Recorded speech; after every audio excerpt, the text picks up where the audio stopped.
നന്മ നിറഞ്ഞ മറിയമേ ചൊല്ലവേ നാവിൻ്റെ പിഴയവൾ തീർത്തിരുന്നു. മാതാവിൻ മടിയിലൂടീശോയിലെത്തുന്ന കുറുക്കുവഴി അവൾ അറിഞ്ഞിരുന്നു.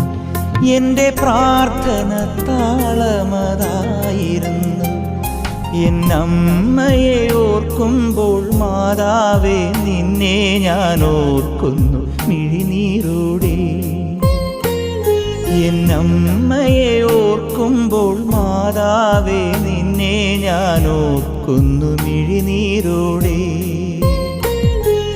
വ്യാകുല മാതാവേ നിന്നെ ഞാൻ കണ്ടത് ആദ്യമാ കൺകളിലാ. വ്യാകുല മാതാവേ നിന്നെ ഞാൻ കണ്ടത് ആദ്യം